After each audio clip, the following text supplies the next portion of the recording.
Grand Matin Sud Radio, 7h-9h, Patrick Roger. Il est 7h47. Tous les syndicats médicaux soutiennent le mouvement de grève aujourd'hui des médecins généralistes. Nous sommes avec Théo Combe, médecin généraliste justement à Gaillac, dans le Tarn, vice-président national et délégué régional Occitanie du syndicat MG France. Merci d'être avec nous, Théo Combe. Bonjour. Bonjour. Quelles sont les principales revendications aujourd'hui et demain de votre mouvement, je le disais, qui a rarement été aussi fort? Oui, il y aura beaucoup de fermetures aujourd'hui, jeudi 1er, mais aussi vendredi 2 et aussi samedi matin, samedi 3, parce qu'il y a un ras-le-bol de la profession de médecin généraliste qui est terrible.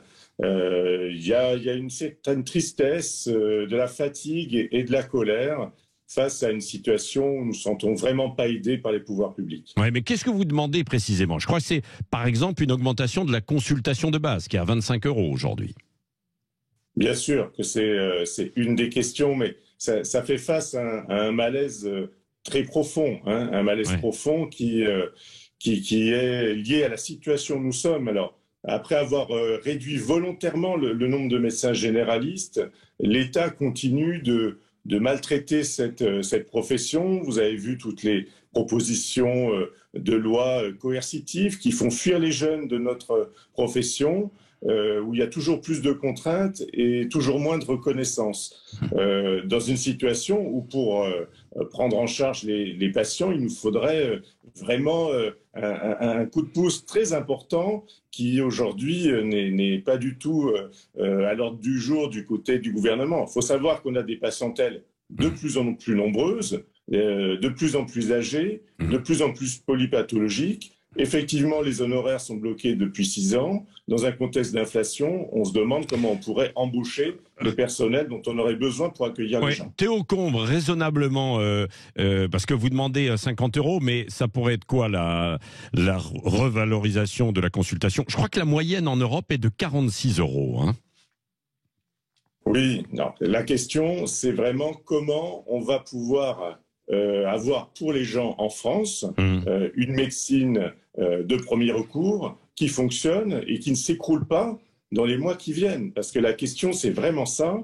Je pense qu'il y a beaucoup de mes confrères et consoeurs qui sont au bord du burn-out et qui songent juste à tout arrêter. Ouais. Donc on voit qu'il y a eu...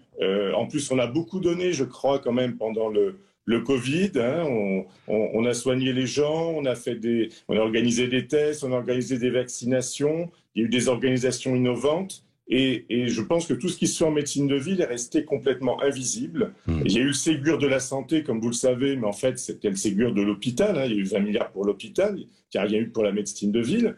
Là, la semaine dernière, on a encore trouvé 1 milliard pour l'hôpital, et toujours rien pour la médecine de ville. Donc voilà, si on veut que la médecine générale meure, on s'y prendrait pas autrement. Mais un médecin généraliste gagne bien encore sa vie aujourd'hui, Théo Combe, non? Quand même.